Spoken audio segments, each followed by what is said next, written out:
Okay, let's go.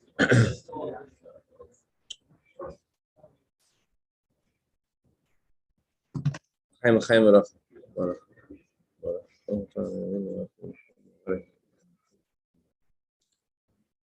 For every yontif, the Rebbe would send a letter addressed to the sons and daughters of Israel, wherever they are.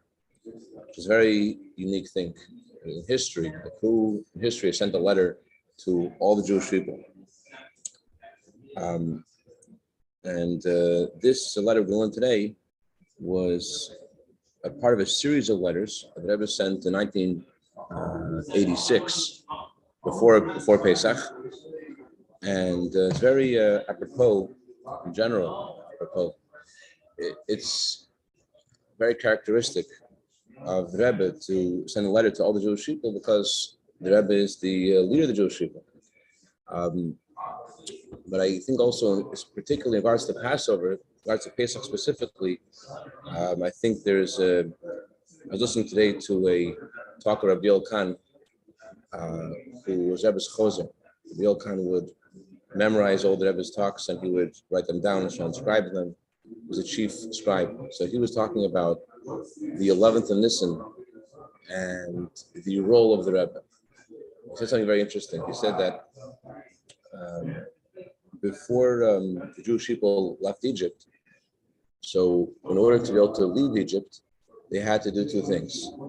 They had to, on the 10th of Nisan, Moshe Rabbeinu told everyone to prepare to circumcise themselves and prepare to bring the Paschal lamb. So why did he tell them to do this? So Ramasi ben Charash said, the time the Jewish people left Egypt, they were naked from mitzvahs, they had no merits. And therefore Hashem told them that they have to do these two things to prepare them to leave Egypt. Why these two things specifically? Paschal lamb and circumcision. So one, they had to do two things to prepare for leaving Egypt. Number one is you had to leave the negative and you had to connect to Hashem. So bringing the Paschal lamb, the deity of the Egyptians, that's connected to leaving the negative. Instead of being idolater, to cast aside idolatry and bring instead the idolatry of the Egyptians to Hashem as a sacrifice. And the circumcision was a positive of connecting themselves to Hashem. So that was the item that was needed for them to leave Egypt. One item needed, one item to leave negativity, and one item that surmeira, to turn away from evil, and one item asatev in the positive. So in a similar way, it says in the Torah, just like the Jewish people, when they left Mitzrayim, God showed them wonders then, so too it says God will show us wonders now. Rebbe's birthday, 11th of Nisan, is in middle of the time period Jewish people are preparing to leave Egypt. And just like then, the Moshe Rabbeinu told the Jewish people do one thing, to turn away from negativity, and one thing to do something positive, to prepare for leaving Egypt. So too now, as we're praying to leave this Egypt, praying to coming Mashiach, the Rebbe's 10 mitzvah campaigns are about reaching out to a Jew and asking the Jew to do one mitzvah, one more mitzvah. And there's some of the mitzvah campaigns which are about the negative, like eating kosher, to go away from foods which aren't kosher. Some of the mitzvah campaigns which are about doing another mitzvah, like putting on tefillin. So whether a Jew is full of mitzvahs, as the Talmud says, in other areas which aren't so noticeable, the Rebbe's 10 mitzvah campaigns are about adding another mitzvah. Why these 10 mitzvahs specifically is the scope of another discussion, but it's a similar idea that Ramasi ben Charash was saying. You need to do one thing. In a similar way, another point, when the Jewish people left Egypt, the Chassidus says the word Egypt means limitations. So leaving Egypt means leaving limitations. So concurrent to the Rebbe's campaign of every Jew doing one more mitzvah, the Rebbe also isn't just reaching out to those Jews who aren't observant. The Rebbe also says we need to spread the inner dimension of Torah to every Jew. Inner dimension of Torah is something that is connected with the inner vitality of a Jew. When you study the inner dimension of Torah, it brings inner and it brings deeper energy in your observance of Torah mitzvahs. It makes your Torah mitzvahs more vibrant and animated and real and more sincere. So together with the with reaching out to every Jew to warm a mitzvah, there was also saying that the Jews who are already doing mitzvahs, they have to leave Egypt as well. Leaving Egypt for one person means to put on film, to keep kosher, to stop being non-kosher. For another Jew, to eat a kazayas and matzah, to eat a matzah night of Passover, that's one Jew. For another Jew, you had to come on to this. For another Jew who is already doing that, that's not leaving Egypt, that's what he's doing already. So leaving Egypt means to go beyond your limitations wherever you were before. That's the meaning of leaving Egypt means. Going beyond your limitations. So those Jews who are already observant, they're already keeping their mitzvahs, the ask is that they should leave their Egypt, go beyond where they are. So as we're approaching the Rebbe's birthday, 11th of Nisan, which again is in the middle of the time Jewish people are preparing to leave Egypt, and then, so on the day of the Rebbe's birthday, it says Marzol Gever, it says Mazel shines. So it's a great time to both areas, to strengthen ourselves in the mitzvah campaigns, and also to reach out to those Jews who are observant already and to give them something deeper, to allow them to leave Egypt, and each of us on our own level to go beyond where we were before. So on that note, let's learn the Rebbe's letter. I'll send it to you. Baruch Hashem, Yom Hei Parshas Azriya, Rishchei Shushan Tav Shemim, Vav, Brooklyn, New York. This letter was sent on Thursday, Parshas Azriya, the first in Nisan 1986, from 770 in Brooklyn, from the Rebbe's, from the central Bavitch headquarters. To the sons and daughters of Israel, wherever they are. Hashem Aleim Yichud, God bless you all. Greetings and blessings. Shalom u'bracha. We've spoken many times, we've emphasized many times, as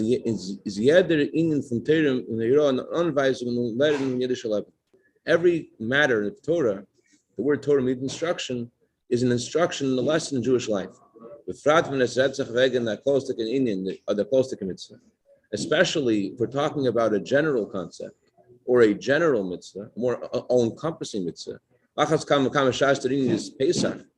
This is how much more so is this true if we're talking about the holiday of Passover, which is the first of the three generic holidays, Pesach, Shavuos, and Sukkot. In them was the andere der Hemshchen Pesach. It's not just the first in time, but all other holidays are a continuation of the holiday of Passover. So because we're at this time of Pesach, which is not just a general mitzvah, and not just a general holiday, but it's the beginning of all holidays. The Rebbe is verstandig, was Pesach sehr reich in geistige Eitzes und in praktische Anweisungen mit viel Protem, scientific. That's what's understood by Pesach is full. It's of spiritual treasures and with practical instruction, with details and details of details, both in the written Torah and the oral Torah. It's full of treasures, of wealth, of instruction in life, and of deep, meaningful insights in life, because Pesach is a generic mitzvah. It's a generic holiday, so it can contain so much. Therefore, today, the first of Nisan, is an appropriate time to think about this deeply. In Friedrichen Brief hat man geschrieben wegen Einke Reus and Pesach. The Rebbe wrote a letter before this. As I mentioned, there's a series of letters. And in the letter before, the Rebbe spoke about a few lessons from Passover in general.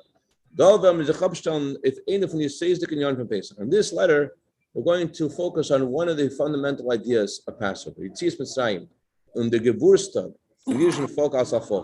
Leaving Egypt was the birthday of the Jewish people as a nation. Since it's a birthday, the Jewish people as a nation, it's understood also as a birthday of every single Jew among all the Jewish people. When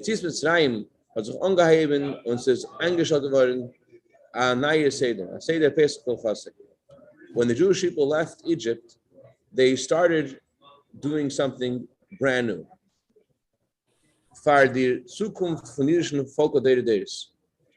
They started doing something which was connected to Jewish continuity for all generations. On Pesach, they started having the Passover Seder. On Pesach der Montag, as does can say that darf man ständig gedenken zu Israel. And this Seder, the Passover Seder, is not something that's just done once a year, but as the Torah tells us every day to remember Egypt. So this Seder, we don't know what the Seder is about, that's something which has to be remembered and guide us every day. Darf sich abspiegeln in dem persönlichen Seder von jeden Männer, Frauen und Kinder. It has to be reflected in the present Passover Seder, the way it's meant to be done, of every Jew and all Jews, men, women, and children. Mit die Derech Haga, dass eine von den Erklärungen von was Leute viele Nussfäusen und Hagen wird nicht gesagt beim Seder von der Pesach Chassal Sebetschklasse. This is the reason why, parenthetically, many people do not have the custom, when the Passover Seder concludes, to say Chassal Seder Pesach. Chassal Seder Pesach means we have now concluded the Seder of Pesach. So why don't we say we have now concluded the Seder of Pesach? When the Dazaker Seder ends up, because the Seder doesn't finish. The Seder never ends. The Seder has just begun. It's like a newborn child.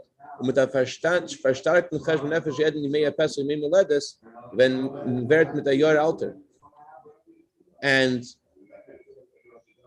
every Pesach, as the birthday of the Jewish people, is a time to, just like on your own personal birthday, you're supposed to make a cheshbon nefesh, supposed to make a soul accounting of where you are in the world.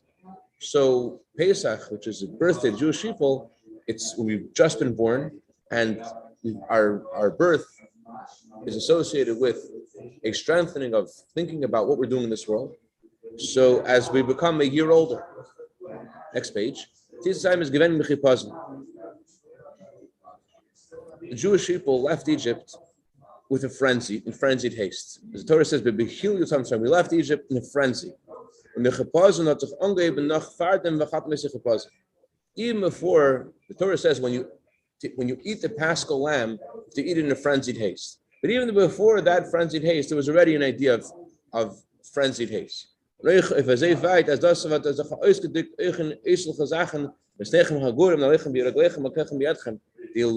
Länder ungegurt, die Schicherte Fisch und der Stecken in den Hand.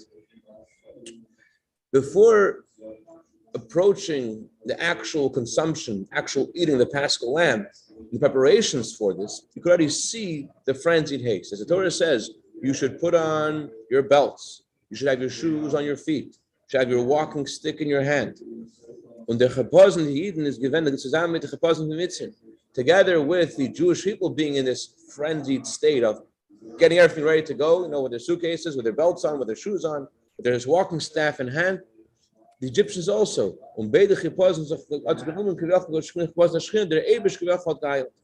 There's also the Egyptians also were in this frenzied state, and both the frenzied nature of the Jews and of the Egyptians was a result of the frenzied state of the divine presence of the Shekhinah. The Shekhinah was, so to speak, in a state of a frenzied haste, and that was produced a frenzied haste in this world of the Jews and the Egyptians.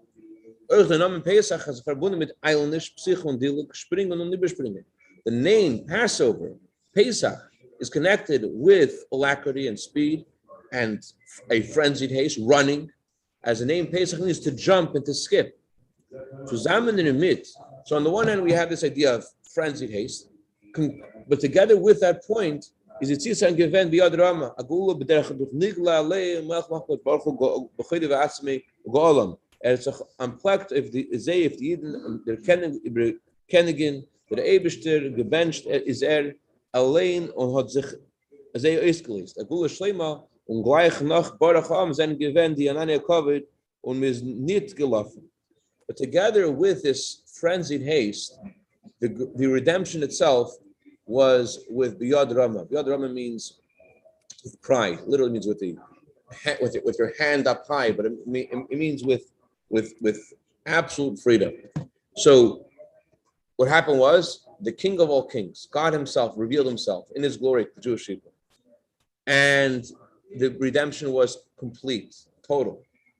And so right after they ran out of Egypt, they had the clouds of glory, and they didn't run. After they ran out of Egypt, they were done. There's no reason to run anymore. They were completely free. Another next page, another point, and the main point is men understreich as amayla as the gul durch Mashiach tzedkenu wird sein Beifen als Leiche gewesen, het sei Musalis Leichon, wird nicht erreisgen und geeil nicht gelaufen und man darf sich reden dazu mit der Passen endlich öffnen. Another point, and a main point, is that it is said about the imminent arrival of Mashiach that we will not leave the exile in a frenzied haste. We will not run out. And to prepare for the coming of Mashiach, we'll do something similar today, not to run out. There is a concept of frenzied haste to get out of Egypt, but there's another concept. Mashiach comes and says we won't run. What does this mean? The explanation of the above mentioned concept, and practically what this has to do with what we should actually do and constantly remember, is as follows. The ikar is the main thing is that every lesson we learn should happen practically in our lives. Especially because Passover, it says about Passover specifically that every person is obligated to view themselves personally as if he himself as a Talmud left Egypt. Is via folk. So what is the message? What's the lesson we're supposed to take? In the allgemeine Hogel von der Menschen, in the general life of a Jew, of a human being, and especially of a Jew, there are two essential points. There is a concept of turning away from the negative things. And there is a concept of doing good things. So that's a central theme.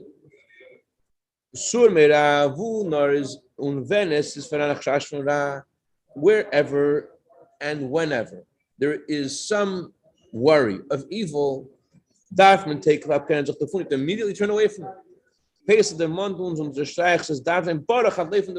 Pesach reminds us that something evil, run away from it immediately.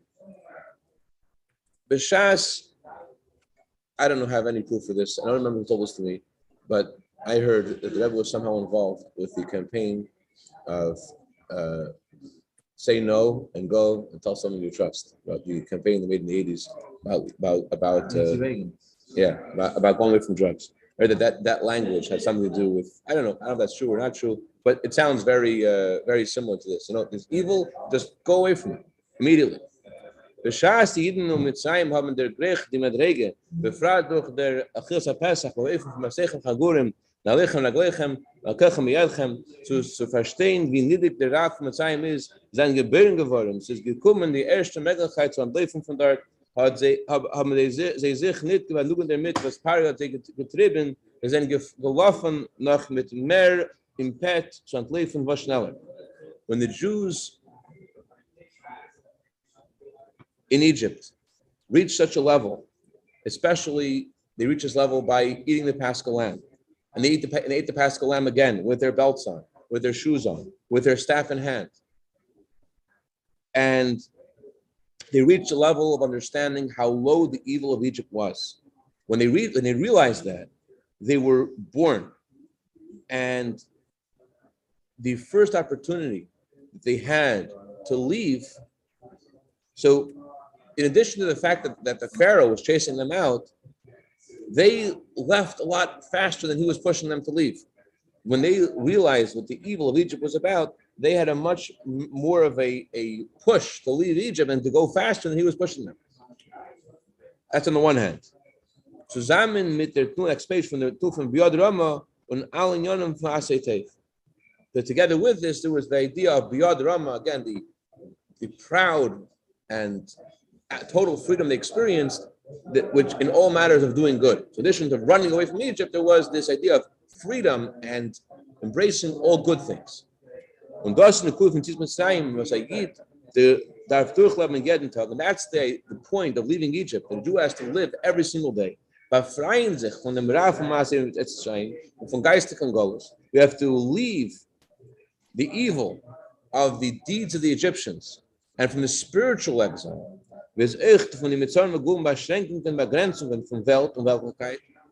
Included in leaving spiritual exile is leaving limitations, leaving things which hold you back, that the world places on you, that worldliness places on you, as explained in many books at length. So to not just to leave evil, but to leave all limitations.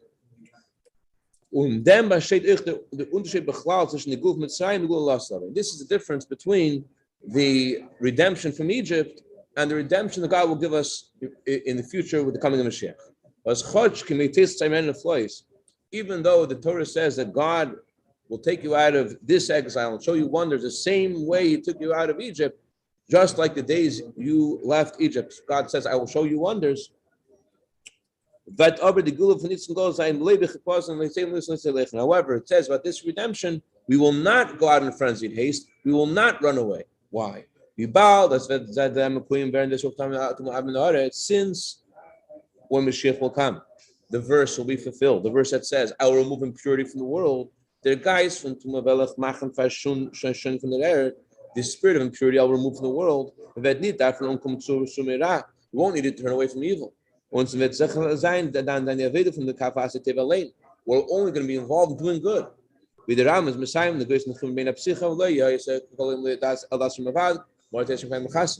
As Maimonides concludes his work, which the conclusion of Maimonides' work is similar to the beginning of Maimonides' work. In the beginning of Maimonides' work, he talks about how the foundation of all foundations and the pillar of all wisdoms is to know that there's a God, and His existence will cause the existence of everything in the world, and everything that exists comes from Him. And so to the conclusion that Rambam says, Mashiach will come, the world will be only occupied to know God, and the world will be full of the knowledge of God like water covers the ocean bed. So Mashiach will come, it won't be a need to turn away from evil, on the contrary, to run away from anything, because the impurity be removed. Be Hashem's will. As on him starting from today, literally. Befrat, as it's a Yom Zakai, especially because this is an appropriate day, the day of Rosh Chodesh Nisan, Chodesh HaGeula, the month of redemption. I guess we're 9 days too late. Let's go. By every Jew and by all Jews, there should be going from strength to strength, gaining starkheit and noch starker, to go from strength to strength in Tkum de Geteg in the coming days. Jeder einer und einer und dem allem Ibn Montem, every man and woman and all the above mentioned things. And this should be expressed in the daily life, and this should affect the whole year. Und das alles soll sich noch mehr verschnellen, die Gumit Hashem, dem Schitzakenu, relativ beziehen, part min mamish. And this should hasten the trunk biku'ula to Mashiach, when we will see Hashem in Zion, in Yerushalayim, speedily in our days mamish. With honor and with blessing to be successful in all the above, and wishing a kosher and joyous Pesach. So, what's the point of this letter? What's I was saying here? One point is the idea of the frenzied haste, and how the Jewish people, they were running out of Egypt. And it seems that the parallel that we're supposed to take from this is when something negative in your life, you should learn from Jews then that they ran away from it quickly. Not just they ran away from the negative, but they also ran to the positive. They left without total freedom. So with total freedom. So there's a point of when as soon as they reached this understanding of the evil of Egypt, they had this powerful conviction: got to get out of here as fast as possible. And they left even more faster than the Pharaoh was asking to. And together with that, once they left, they were done. So that means in our lives, and I think what I'm saying is, number one is we have to have our shoes on, we have to have our belts on, we have to completely immediately turn away from anything negative in our life. Immediately. Today, not wait till tomorrow, immediately. And unlike today, before Mashiach comes, where there's need to run away from negativity, Mashiach will come. It says we will not run away anymore. Why will we run away anymore? Because all the negativity will be removed. I think this theme is similar to what we were discussing yesterday on Shabbos about why Moshe Rabbeinu told Pare that they were going to leave for 3 days, even though they really intended to leave forever. So what's the point of telling the Pare to leave for 3 days? Why say something which isn't true? So the idea is that there is a voice of Pare in us, the voice of Moshe in us. The voice of Pare in us says, we always have to stay in Egypt, never going to go out. And Moshe says, you can leave, you can go. And very often people wait for some kind of like a harmony in themselves to make a decision. They want to feel like totally like this is what I'm going to do next is going to be totally harmonious, and every fiber of me wants to do this. But that's not going to happen because the Pare in you, the voice of the Pharaoh in you, is never going to let you go. So you're going to have to take a risk. You have to have a willingness to get out of Egypt, to let go of the other voices in you which are saying that you can't get out. You have to listen to the voice of Moshe inside of you and to leave. So in order to get to the truth, you have to say something which isn't true to the part of yourself which only understands lies. So the Pare in you, which says you'll always be stuck in Egypt, you say to the Pare, I'm just doing this for today. I'm just doing this mitzvah today. I'm stealing myself. I'm stealing my identity away from the Pare. I'm recognizing that I can be free from this Egypt in myself, and I'm ignoring I remember one person, I was trying to convince him to go to Riyadh, and it was very hard. And he said, I'm going when I'm ready. And this went on. He was living in a man cave for more than for months. He was just drinking and drinking every single day. He couldn't stop drinking. And he actually thought, like, I'm going to go when I'm ready to go. But the Pharaoh will never let you go. The voice in you, which is telling you to stay where you were before, is never planning to let you go. The only way to go is with a frenzied haste, is with saying, like, I'm going to listen to Moshe, I'm going to listen to the voice in me which says, this isn't good for me, to realize this is evil, and to immediately to go with a frenzied haste and to run away right away. That's the only way, and there's some friction there. That's the 3 days. It's not something that it wasn't a message just for the Pharaoh, it's a message for us. If you want to leave your Egypt, you have to take this today. To go out, you have to take this as I'm going out of Egypt right now. Should I go to shul today? I have to go every day to go to shul. Well, maybe I should wait until I'm ready to go to shul every day and then go to shul. That's the famous Jewish hypocrisy question that we all ask ourselves. Oh, I can't do this mitzvah because it's hypocritical. But that's what the Pharaoh is telling us. The message of the frenzied haste out of Egypt is, don't wait till you're totally ready to go. You got to go right away because there's something evil going on. Go away from the evil, and also go to freedom. Go to Biyad Rama, total freedom. Don't think you'll always be stuck there. You can get out, and especially as Mashiach comes, it says all impurity will be gone from the world, so won't be any running anymore. Chaim.